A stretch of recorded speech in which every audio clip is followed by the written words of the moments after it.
So hello students, how are you all. जय हिंद to all of you. आज हम डिस्कशन करने जा रहे हैं यूपीएससी मैथमेटिक्स ऑप्शनल की हम पढ़ाई कर रहे हैं। एनालिटिकल ज्योमेट्री हमारा चल रहा है। इसमें लेक्चर नंबर 9 हम देखने वाले हैं। ऑलमोस्ट सारे कॉन्सेप्ट जो हैं प्लेन नाम के चैप्टर के वो हमने कवर कर लिए हैं। और जो लास्ट टाइम हमने डिस्कशन किया था कि किसी प्लेन का जो प्रोजेक्शन होता है किसी एक्स वाई वाई जेड या जेड एक्स प्लेन पर, उसके रिलेटेड कॉन्सेप्ट समझे थे। हमने देखा था कि किसी ट्रायंगल का, अगर कोई ट्रायंगल स्पेस में लाई कर रहा है तो उसका एरिया निकालने का तरीका क्या होता है। बहुत इंपॉर्टेंट है और मुझे बड़ा भरोसा है इस क्वेश्चन पे कि ऐसा क्वेश्चन पूछा जा सकता है क्योंकि काफ़ी कॉन्सेप्चुअल है ये। चलिए ठीक है, अब आज हम डिस्कस कर रहे हैं उसके कुछ क्वेश्चंस ताकि आपका थोड़ा सा रिवीजन हो जाए, कॉन्सेप्ट आपका थोड़ा मजबूत हो जाए। ठीक है ना। देखिए, क्वेश्चन भी पढ़ना होता है, जहाँ पर जरूरी है वहाँ पे उसके कॉन्सेप्ट को समझ लेना होता है, क्योंकि कई बार वो डायरेक्ट प्रूविंग में आ जाता है। अब जैसे आप इधर इस क्वेश्चन को देखें, प्लीज़ मैं आपको टाइम दे रहा हूँ, आप इसे प्रॉपर टाइम लीजिए और इसको करिए। 7 से 8 मिनट का टाइम आपको लेना चाहिए क्वेश्चन के लिए। फिर धीरे धीरे करके कोशिश करें कि इसे कम रिड्यूस कर सके, लेकिन 10 मिनट एटलीस्ट आप इसमें ले सकते हैं। अब उसके बाद मैं आगे बढ़ रहा हूँ, मैं इस क्वेश्चन को करा रहा हूँ आपको। A plane makes intercept O is equal to A, O B is equal to B, O C is equal to C respectively on the coordinate axis, find the area of triangle OBC. मतलब simple question है। कुल मिलाकर ये वही question है जो आपसे पूछना चाह रहा है कि स्पेस में ट्राइंगल का एरिया क्या होता है। 10th लेवल का क्वेश्चन, लेकिन 10th में सिर्फ 2D होता था, अब 3D है, बस इतना ही फर्क है। चलिए करते हैं क्वेश्चन को सॉल्व। देखो कुछ नहीं है, पहले एक बार थोड़ा सा कोशिश करो ताकि आप इस चीज़ को समझ जाओ कि ये कहना क्या चाह रहे हैं। यहाँ पे एक्स एक्सेस टाइप की हो गई, यहाँ पे आपकी वाई एक्सेस हो गई, आपकी जेड एक्सेस इस तरह से हो गई। कोई खास ज़रूरत नहीं है, लेकिन फिर भी मैं बना रहा हूँ। ये ए पॉइंट हो गया, लेट से ये पॉइंट बी हो गया और ये पॉइंट आपका सी हो गया, और यहाँ पर इसका कोऑर्डिनेट 0 B 0 हो गया, और ये वाला आपका A, 0, 0 हो गया, और इस वाले को मैं 0, 0, C कह देता हूँ। आपको समझाने के लिए हम इतना काम कर रहे हैं। उसके बाद क्या हो जाएगा कि इसको हम आपस में कनेक्ट कर देंगे कि that is making a triangle. ये ट्राइंगल जो बना है, इस ट्राइंगल का एरिया बताना है। Got it. ठीक है। अब देखो सिंपल सी बात, हमें पता है, हमें बहुत ज़्यादा क्लैरिटी है। हमें पता है कि भैया ट्राइंगल का एरिया ऑफ जो ट्राइंगल होगा, यानी एरिया ऑफ जो ट्राइंगल होगा, यहाँ पर अगर हम उसे ए कहते हैं तो हमने बहुत अच्छे से पढ़ा है कि एरिया ऑफ ट्राइंगल अगर ए है, देन एट दैट टाइम जो ए निकालने का तरीका होता है वो क्या है। This is nothing but A square is equal to A X square plus A Y square plus A Z square. इसका मतलब जरा ध्यान रखना, ऐसा नहीं कि एरिया का X component, Y component, Z component, उस सेंस में नहीं। इसका मतलब है ए एक्स का मतलब क्या है, projection of area, projection of the surface area along to the Y Z plane. ये वाई जेड प्लेन पे, ऑन वाई जेड प्लेन, ये है जेड एक्स प्लेन पर, ये है एक्स वाई प्लेन पर, प्रोजेक्शंस हैं उस एरिया ए के। लास्ट टाइम डिस्कशन डिटेल में किया हुआ, अभी ज़्यादा नहीं बोलूंगा। तो आप आराम से 1 बाय 1 सबको निकाल सकते हैं, जैसे मैं आपको इजी लगे इसके लिए ऐसे कर रहा हूँ हाफ। और आप देखें कि x के अलॉन्ग है तो इसका मतलब यहाँ पे कौन आएंगे, क्योंकि ये x के अलॉन्ग नहीं है, बेसिकली लिखा ए एक्स है, लेकिन इसका मतलब है projection of area on Y Z plane. Y Z plane मतलब y1, y2, y3, z1, z2, z3। आपको कराना है इसलिए मैं ऐसे कर रहा हूँ, वरना मैं डायरेक्ट वैल्यू प्लेस कर लेता। इधर देखें, अब क्या करोगे, हाफ को हाफ लिखोगे। अब इनको कौन क्या क्या है तो ऐसा कर लेते हैं, इसको x1 y1 z1 कह लेते हैं, इसको x3 y3 z3 कह लेते हैं, और इसको x2 y2 z2 कह लेते हैं।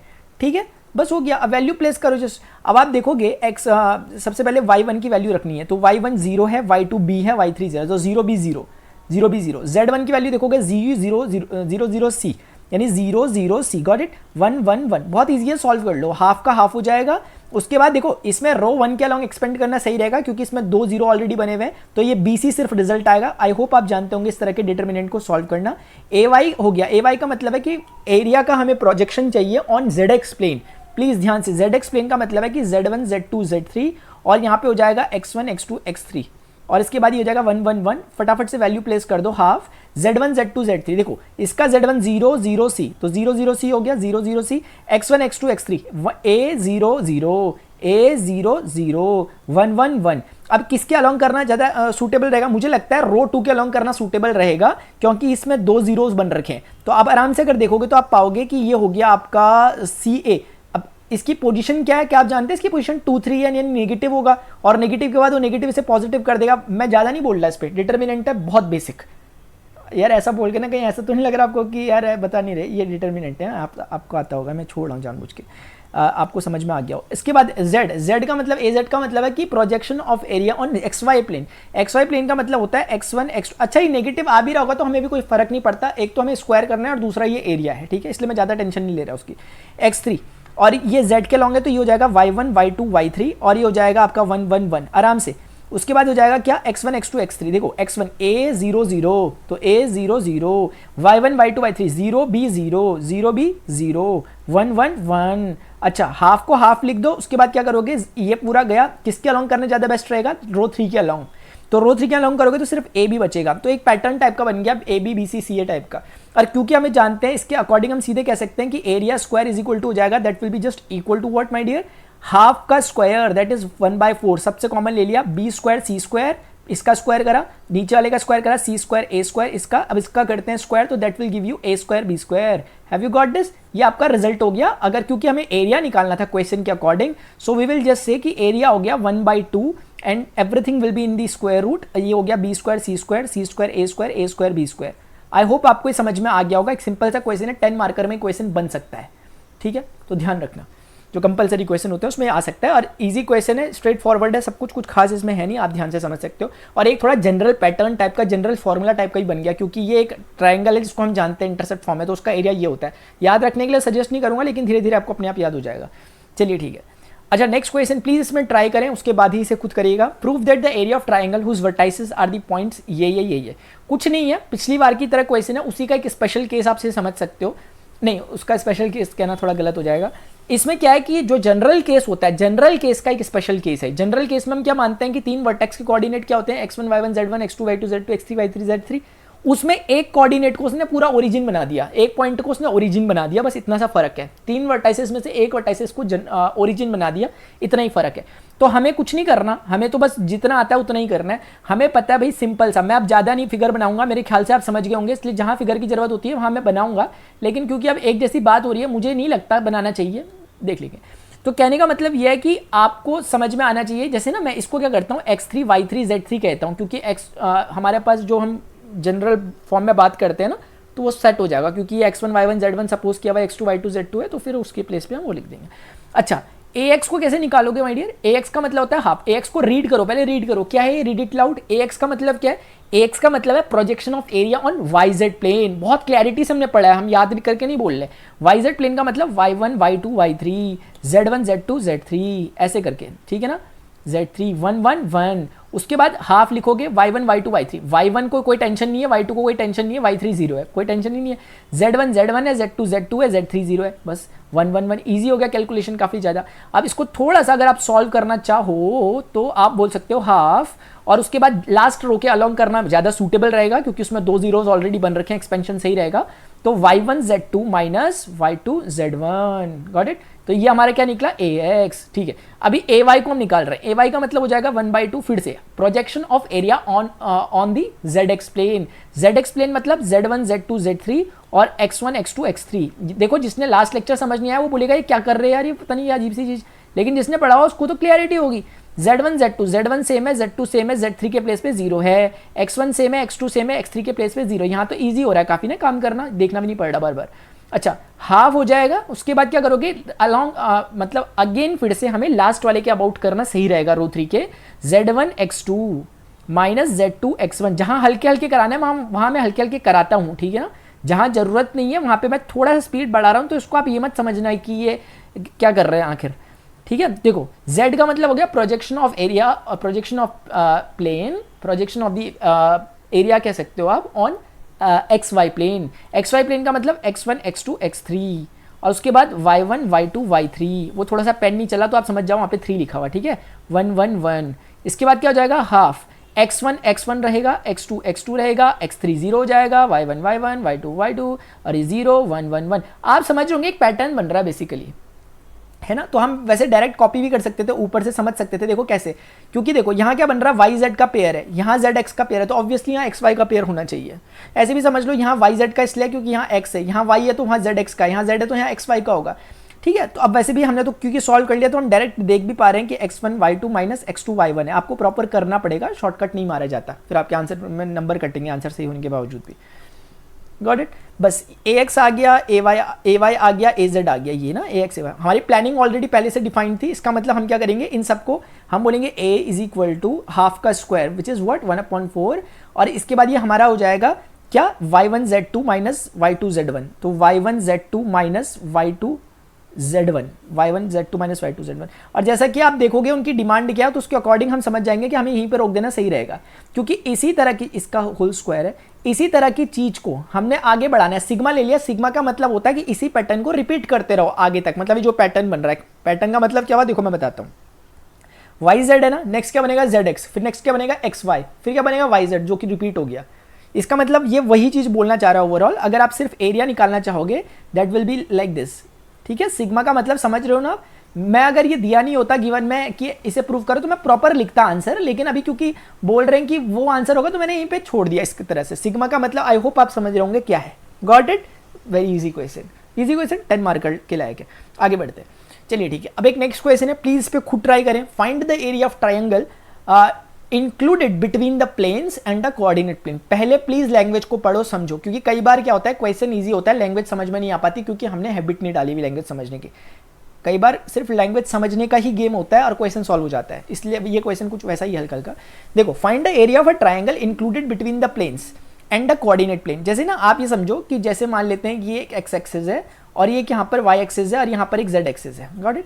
अभी क्या है कि यहाँ पर ये एक इतना बड़ा सा एक सरफेस एरिया टाइप का है, पूरा का पूरा ये प्लेन दिख रहा है आपको, लेकिन ये बोल रहा है कि सिर्फ उस प्लेन का एरिया बताओ which is the area between the plane and the coordinate planes, coordinate axis. ये देखो, ये कोऑर्डिनेट प्लेन है ना, कोऑर्डिनेट प्लेन यानी कि कोऑर्डिनेट प्लेन मतलब X Y Y Z Z X. वो बोल रहा कि इस पूरे प्लेन का एरिया मत बताओ, सिर्फ हमें उसका एरिया बताओ जो कि कोऑर्डिनेट प्लेन और इस प्लेन के बीच में मौजूद है। किस प्लेन के बीच में? पूरा व्हाइट प्लेन जो है, ये पूरा व्हाइट प्लेन जो है इसका एरिया बताना है, लेकिन ये तो अनंत होगा, अनंत होगा, तो इसका किसके साथ बताना है? सिर्फ उतना ही एरिया बताना है जो इसका कॉमन होगा, किसके साथ? कोऑर्डिनेट प्लेन के साथ। तो यही सिर्फ एक इलाका बचता है जो कोऑर्डिनेट प्लेन के साथ कॉमन होगा, क्योंकि इसमें X Y Y Z Z X plane और ये प्लेन, ये चारों का इंटरसेक्शन यही इलाका है। तो हमें ये निकालना है। तो आपको समझ में आ रहा होगा कि इस प्लेन की इक्वेशन हमें दी हुई है। क्या दी हुई थी equation? 2x minus 3y plus 4z, 2x minus 3y plus 4z equal to 12 दे रखी है। तो हमें इनडायरेक्टली बोलना चाह रहे हैं कि यार ऐसा करो, x अपॉन 6 लिख दो प्लस y अपॉन 4 लिख दो प्लस z अपॉन 3 लिख दो इक्वल टू 1। मैंने कुछ नहीं किया, 12 से दोनों तरफ डिवाइड किया ताकि इंटरसेप्ट फॉर्म आ जाए। जैसे ही इंटरसेप्ट फॉर्म आई मुझे तुरंत से खबर लग गई कि भैया ये 6 0 0 है और भैया ये 0 माइनस 4 0 है और ये भैया 0 0 3 है। ये हमने डिटेल में एक एक चीजें डिस्कस की है, कोई दिक्कत वाली बात नहीं है। अब मुझे बताओ ये क्या कह रहे थे? येलो वाले ट्राइंगल का एरिया कह रहे हैं बस इनडायरेक्टली। तो क्या ट्राइंगल का एरिया हम नहीं निकाल सकते? अरे भैया हमने तो वो निकालना सीखा है। तो ट्राइंगल का एरिया कैसे निकालेंगे? Again we will apply the same procedure, a is equal to ax square plus ay square plus az square. और हमें बहुत क्लैरिटी है कि what do we mean by ax ay az।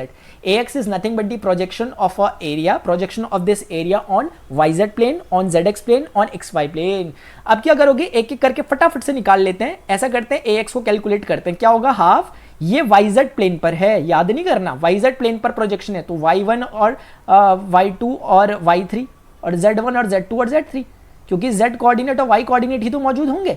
अब क्या करोगे? यहां पे लिखोगे हाफ y1 y2 y3। देखो ऐसा करते हैं, इसे x1 y1 z1 टाइप कह लेते हैं, इसे x2 y2 z2 टाइप कह लेते हैं, इसे x3 y3 z3 टाइप करते हैं। जल्दीबाजी मत करना, गलत हो जाएगा कैलकुलेशन।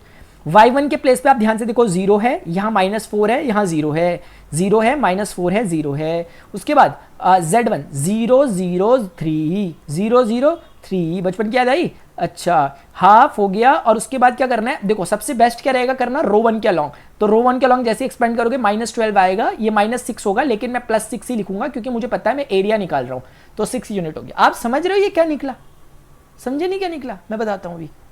ये ना जो आपका एरिया है ना ट्राइंगल का, जो स्पेस में टंगा हुआ ट्राइंगल है, उसका जब हमने वाईजेड प्लेन पर प्रोजेक्शन देखा कि वाईजेड प्लेन में वो कितने छाया, उसकी कितनी एरिया कवर कर रही है, इतना छाया बन रही है उसकी 6 यूनिट स्क्वायर की। देखते हैं ओवरऑल कितना था और नीचे उसकी शेडो कितनी पड़ी। समझ रहे हो मेरी बात? ठीक है, बिल्कुल आप समझ गए बात को। जैसे होता नहीं कि कोई बिल्डिंग है, बिल्डिंग की कोई शेडो पड़ रही है, तो बिल्डिंग का प्रोजेक्शन है वो on X Y Y Z, तो इसकी हेल्प से हमें निकाल सकते हैं। ठीक है, और वो बिल्डिंग का केस थोड़ा सा डिफरेंट हो जाने वाला है क्योंकि वो प्लेन टाइप का हिसाब किताब नहीं होता उसमें, लेकिन मैं एग्जांपल देना चाह रहा था। अच्छा, ए वाई कैसे निकालोगे? 1/2 फिर से। अब प्लीज इसे read it loud. A Y का मतलब क्या हुआ? Projection of area on Z X. Z X का मतलब चाहो तो किसी को भी लिख दो, आगे पीछे चलेगा, Z1 Z2 Z3 X1 X2 X3, क्योंकि प्लस माइनस का फर्क आएगा और वो तो हमने वैसे भी प्लस ही कर देना है, हमें कोई मतलब नहीं उससे। चलिए ठीक है। अच्छा ध्यान से, A Y is equal to half, और उसके बाद ही क्या हो जाएगा? Z1 Z2 Z3, प्लीज ध्यान से, 0 0 3 इस तरह से लिखना।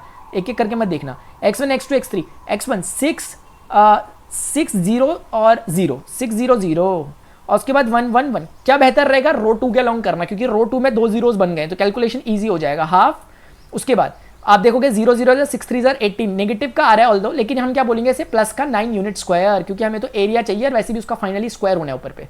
अब एक लास्ट बच गया इसमें करने वाला, वो कौन सा वाला है, वो बच गया लास्ट वाला आपका z वाला, az वाला। तो az के लिए क्या लिखोगे आप, az के लिए क्या लिखोगे, az के लिए लिखोगे 1/2। पहले az का मतलब क्या है यार, समझ तो पा रहे हो कि नहीं पा रहे, समझ पा रहे हो, ये तो नहीं कि ट्रेन चला रखी गुरुजी ने बस, ऐसा नहीं है, सिंपल सा है। आप देखोगे कि az का मतलब projection of area on xy plane. अब ये जो मैं कह रहा हूँ ना, आपको ऐसा नहीं लगना चाहिए मैं क्या कह रहा हूँ, मैं पूरा पीछे से लिंक करके बोल रहा हूँ। अगर आपने देखा आप बोलोगे यार ये तो बड़ा इजी बात बोल रहे हैं, जिन्होंने नहीं देखा मैं उनकी बात कर रहा हूँ, ये बड़ा अजीब लगेगा मेरी बात सुनने में, वो बोलेंगे बोल क्या रहे हैं आखिर ये, क्योंकि मैंने भी महसूस किए ना ये चीज़ें। देखो 1/2 x1 x2 x3 का मतलब क्या होगा, तो आप देखो 6 0 0 6 0 0।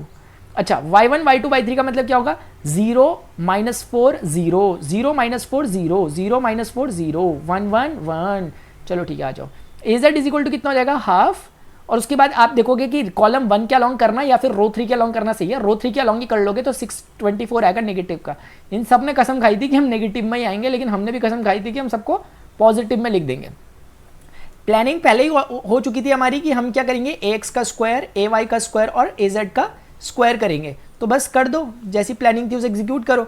आप देखो कि आपने आपका आया था 6 9, एक आया 6 का स्क्वायर 36, एक आया 9 81 और एक आया 12 144। ऐड करो, 4 1 5 6 6 5 11, उसके बाद 4 8 12 12 3 15 15 और 1 16, एक मिनट 144 81 36 6 1 7 4 11 और 8 9 10 11 11 4 15 15 1 16 और 1 की 2 261 261। इसको ऐसा कर लो और एरिया निकाल लो और यूनिट स्क्वायर लिख देना, थोड़ा अच्छा क्या लगेगा, लिखना चाहिए आपको। ठीक है, आपको समझ में आ गई बात, कोई क्वेश्चन में कोई टफनेस नहीं है, सिर्फ कैलकुलेशन है, वो तो हमारे बाएं हाथ का खेल होता है। ठीक है, आपको मेरी बात समझ में आ चुकी है, बस इंपॉर्टेंट है आप कॉन्सेप्ट को समझो, क्योंकि अगर आप बिना कॉन्सेप्ट करोगे ना, करने वाला कर देगा इसे, पता है आपको, कोई बड़ी बात नहीं, क्योंकि इतनी सी तो बात है, एक सिंपल सा तो पैटर्न है। अगर आपको पीछे की कहानी ना पता हो तो सिंपल पैटर्न है, फॉलो करेगा, लेकिन कितना फॉलो करोगे, कितनी बुकें पता है ना आपको मैथ्स ऑप्शन में हमारे पास, हालत खराब हो जाएगी लास्ट में, फिर इतना याद करके चलोगे, फिर फॉर्मूले शीट ही बनाते रह जाओगे, कुछ नहीं होने वाला। याद करना है मैं नो डाउट मैथ्स में भी कुछ चीज़ें, लेकिन जब बहुत वर्स्ट कंडीशन हो जाएगी तब हम याद करेंगे। ठीक है, करेंगे कभी ना कभी, चिंता मत करो। चलिए ठीक है, एक क्वेश्चन है, एक और क्वेश्चन देख लेते हैं। ये क्वेश्चन काफ़ी इंपॉर्टेंट है, ये 15 मार्क्स में पूछा जा सकता है आपसे, तो प्लीज़ इसे थोड़ा अच्छे से कवर करने की कोशिश करो। थ्रो अ पॉइंट, ये अब प्लीज़ क्वेश्चन को बहुत ध्यान से पढ़ लो, मैं आपको डायरेक्टली बताता हूँ क्वेश्चन कहना क्या चाह रहा। देखो क्वेश्चन कहना चाह रहा था कि एक पॉइंट है P, उससे एक ड्रॉ किया गया at right angles to OP, through a point P, a plane is drawn at right angles to OP to meet the axis in ABC, prove that the area of triangle. अच्छा देखो, कुछ इस तरह की बातचीत कर रहे हैं कि जैसे एक पॉइंट है, मैं तो पॉइंट का नाम ही भूल गया, आगे क्या होगा मेरा, P यानी अल्फा बीटा गामा, ये बोल रहे कि इस पॉइंट से होकर एक प्लेन जाता है। मैंने कहा ठीक है जाता होगा, बोल रहे इस पॉइंट से होकर एक प्लेन जाता है इस तरीके से कि अगर मैं O को P से ज्वाइन करूं तो ये OP परपेंडिकुलर होगा प्लेन पर, जहां पर O ओरिजिन है। ये बात है, इतनी सी बात इन्होंने बोली। तब ये बोल रहे हैं कि अगर OP के बीच का डिस्टेंस कुछ P टाइप का, आई गेस इन्होंने देखा, मैं चेक करता हूँ, क्रॉस चेक करता हूँ, ये OP to meet the axis in ABC। ठीक है, और इस प्लेन की खास बात क्या है कि ये प्लेन एक्स जो कोऑर्डिनेट एक्सिस है उन्हें ABC में मीट करता है। ऐसे ये एक्स वाई और जेड एक्सिस हो गई, तो ये कहीं यहाँ कहीं पे A पॉइंट होगा, यहाँ कहीं पे B पॉइंट होगा और यहाँ कहीं पे C पॉइंट होगा। आप मेरी बात समझ पा रहे होंगे, आप उलझ नहीं रहे होंगे बातों पे, आपको एग्जैक्टली चीज़ें समझ में आ रही होंगी। ये इस टाइप का, ये ट्राइंगल टाइप का यहाँ पर बन रहा है, ये ठीक है, आप समझ पा रहे हो मेरी बात। ठीक है, तो कुछ इस तरह की कंडीशन है। ठीक है जी, हम समझ गए, अब आगे बढ़ लो जरा, पेंटिंग ही करते रहोगे। ठीक है, थ्रो अ पॉइंट P, एक पॉइंट P से अ प्लेन इज ड्रॉन, एक प्लेन ड्रॉ किया गया at right angles to OP, OP के परपेंडिकुलर है plane, meets the axis in ABC, prove that the area of triangle ABC। इस triangle ABC का एरिया आपको बताना है। ये जो ट्राइंगल आपको दिखाई दे रहा है, ये वाला ट्राइंगल, इस ट्राइंगल ABC का एरिया बताना है। बढ़िया हो जाता है कि हमें ABC के कोऑर्डिनेट मिलते हैं, क्योंकि कोऑर्डिनेट मिल जाने पे गेम खत्म हो जाता है यहाँ पर। तो ये पॉइंट P है जिसके साथ इसे ज्वाइन किया गया O को। अब आप कुल मिलाकर बात समझें, देखो सबसे पहली बात हमें जो मोटा मोटा समझ में आ रहा है वो ये कि अगर मैं ओपी की बात करूं जो कि मुझे पी दे रखा है, पी बोल रखा है, और क्या हम पी को कैलकुलेट कर सकते हैं क्योंकि अल्फा बीटा गामा है 0 0, मुझे लगता है हम कैलकुलेट कर सकते हैं सीधे। तो पहले जो लग रहा है वो कर लेते हैं, उसके बाद अपने मुद्दे की बात पे आते हैं। एक बात तो ये समझ में आ रही है मुझे, आपको तो नहीं आ रही? आ रही है। अच्छा दूसरी बात मुझे समझ में आ रही है कि यार ये बोल रहे थे ना कि ये प्लेन जो पास कर रहा है अल्फा बीटा गामा से कर रहा है। जैसे ही इन्होंने ऐसा बोला मेरे दिमाग में घंटियां बजने लगी टनाटन करके, क्योंकि मुझे पता है कि इक्वेशन ऑफ प्लेन क्या होती है। Equation of plane passing through, equation of plane passing through, ध्यान से please, equation of plane passing through alpha beta gamma जो कि पॉइंट पी है इस केस में, alpha beta gamma and perpendicular to OP. OP यानी कि OP is acting like a normal vector this time, OP is acting like a normal vector. आप ध्यान से समझो, तो ये तो एग्जैक्ट हमने जो पहला दूसरा लेक्चर में अपने पढ़ा हुआ प्लेन की क्वेश्चन वो निकल गई। क्योंकि हमने क्या पढ़ा है, प्लेन की क्वेश्चन क्या होती है, a times x minus x1 plus b times y minus y1 plus c times z minus z1। बोलो नहीं पढ़ा हुआ हमने, इज इक्वल टू 0। यहां पर x1 y1 z1 कौन है, जहां से प्लेन पास कर रहा है, जो कि कौन है, अल्फा बीटा गामा। अच्छा ABC कौन होते हैं, नॉर्मल वेक्टर का डायरेक्शन रेशियोज। इस बारी में जो नॉर्मल वेक्टर के अगर आप डायरेक्शन रेशियोज देखोगे, मैंने आपको डायरेक्शन रेशियो निकालना बहुत अच्छे से सिखाया था, आप अगर भूले ना हो कि भैया final point minus initial point type का काम होता है, यानी alpha beta gamma are themselves the direction ratios. तो ABC के प्लेस पे अल्फा बीटा गामा आएगा और यहां पर भी यही आएगा। देखो यहां पर कुछ भी यूज नहीं हो रहा है, सिर्फ जो पीछे पड़ा हुआ वो यूज हो रहा है। मैंने आपसे पहले ही प्रॉमिस किया कि मैं कुछ भी चीज ऐसी नहीं बोलूंगा जो कि मैं बोलूंगा आपने पहले पढ़ी होगी, मैं उनको बोलूंगा जो मैंने अभी इस सेशन के दौरान पिछले 8 लेक्चर पढ़े हैं उनमें से मैं बोल रहा हूँ। ये उन्हीं में से एक चीज है, बहुत सिंपल सा है, 2-3 बार पहले यूज हो चुका है। आप इक्वेशन निकाल दोगे x इंटू अल्फा, यहां देखो y इंटू बीटा, वहां देखो z इंटू गामा। आप बोलोगे ये माइनस अल्फा स्क्वायर जो हुआ minus beta square minus gamma square, इसका क्या करें? मैंने कहा क्या कर सकते हो आप, यहां रख दो और क्या करोगे, ऐसे।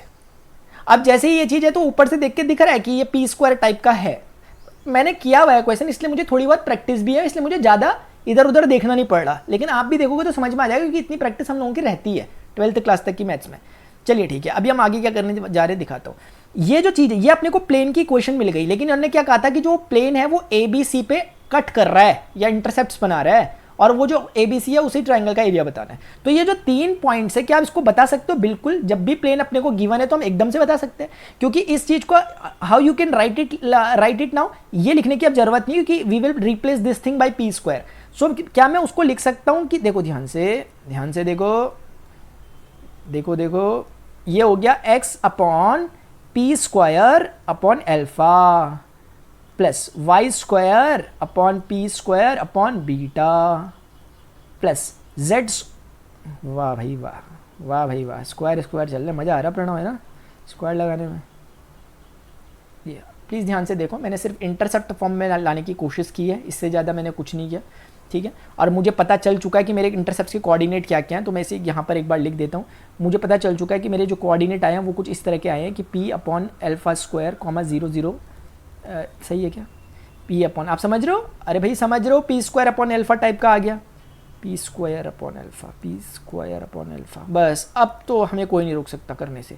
p स्क्वायर अपॉन अल्फा ये हो जाएगा 0 comma P square upon beta. हर बार एक ही काम हो रहा है, उसी क्वेश्चन को पूछने के उन्होंने डिफरेंट तरीके थे, जो भी पॉसिबल थे वो मैंने आपके सामने रख दी क्वेश्चन में, ठीक है। अब क्या काम क्या है, झटाक से क्या करो, इसे x1 y1 z1 टाइप मान लो, इसे x2 y2 z2 टाइप मान लो, और इसे x3 y3 z3 टाइप मान लो, और मुझे अब बोलने की कुछ भी जरूरत नहीं है, क्योंकि आप सबको पता है कि भैया a इज इक्वल टू जो एरिया हम निकालते हैं that is nothing but a square x plus a square y plus a square z। चलो नेक्स्ट स्लाइड अपने आप आ गई, मैंने तो करा नहीं था, तो आगे तो हम अपने आगे में ही करते हैं क्योंकि वो चल नहीं रही है।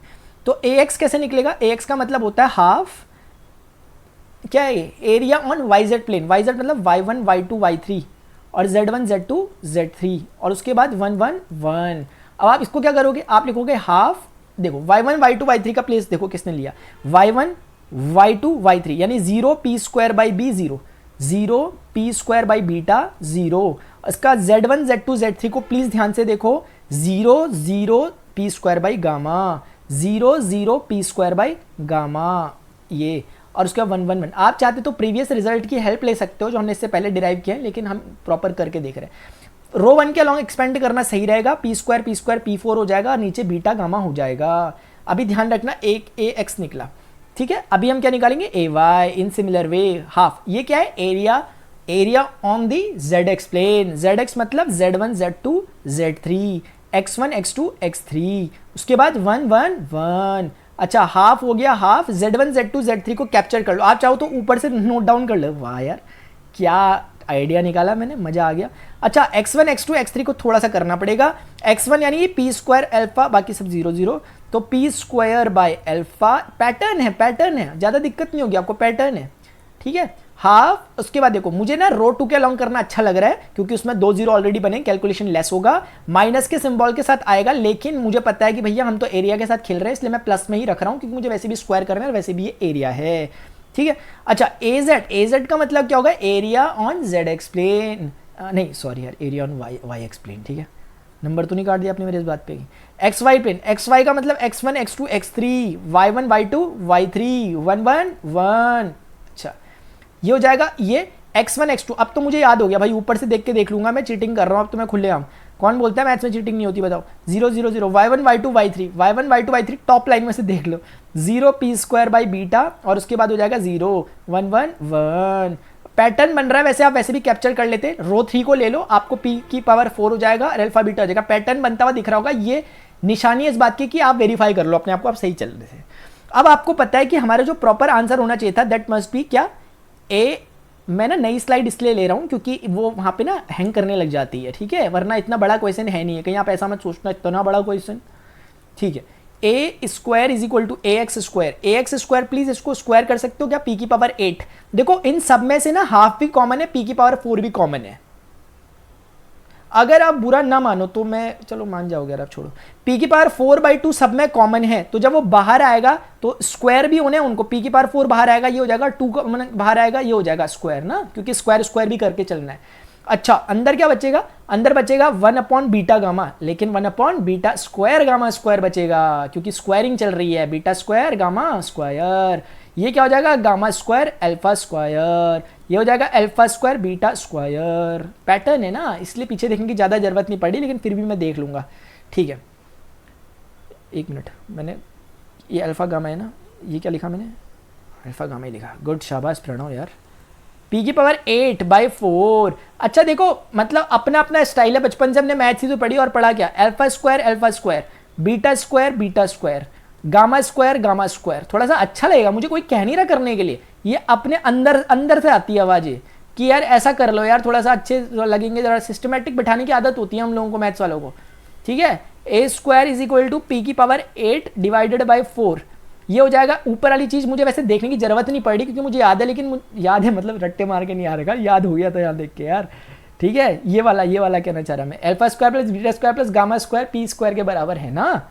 देखो आप पहली बार कर रहे होगे और पहली बार देख रहे होगे तो आपको थोड़ा सा, मैं कह रहा हूँ शायद लग सकता है, वैसे जरूरी नहीं है, अदरवाइज तो चीज़ें ईजी हैं, ठीक है।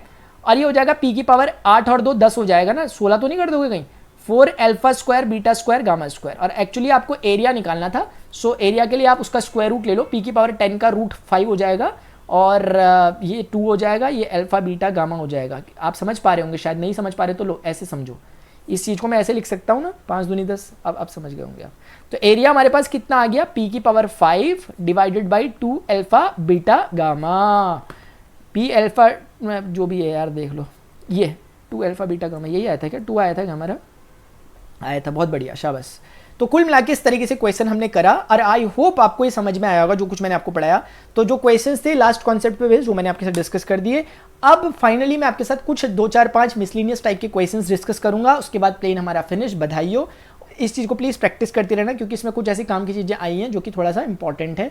उसके बाद हम लाइन शुरू करेंगे, लाइन भी थोड़ा अच्छा खासा चैप्टर है, वो फिनिश करके कॉन्फिडेंस हमारे अंदर आएगा जिससे हम स्फीयर को कर पाएंगे। फिर स्फीयर हमने कर दिया तो फिर कोन, सिलेंडर, पैराबोलाइड के जो है सब आगे देख लेंगे हमने।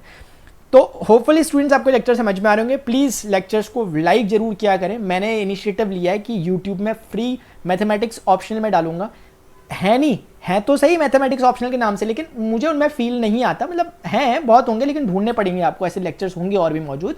तो क्या है ना कि अलग अलग जगह से टॉपिक करने पड़ते हैं स्ट्रिक्टली मैथमेटिक्स ऑप्शन के लिए। फिलहाल तक उस तरह से चीज़ें बनी नहीं हुई हैं, बहुत सारे paid course no doubt available होते हैं। तो मैंने कोशिश करी कि जितना कुछ मुझे समझ में आता है, मुझे लगता है कि मैं अच्छे से समझा सकता हूँ स्टूडेंट को, तो इसीलिए मैंने ये इनिशिएटिव यहाँ पर लिया हुआ है, ताकि स्टूडेंट जो कि थोड़ा स्ट्रगल कर रहे हैं, जो कि मैथमेटिक्स ऑप्शनल है, उनके पास उस तरह की कोचिंग की सुविधाएं अवेलेबल नहीं है, या उतना उनके पास फाइनेंशियली स्टेबिलिटी नहीं है, तो मैंने कोशिश की कि उनको एक अच्छा कंटेंट दे बिना कॉम्प्रोमाइज़ किए, फ्री यूट्यूब में फ्री ऑफ कॉस्ट।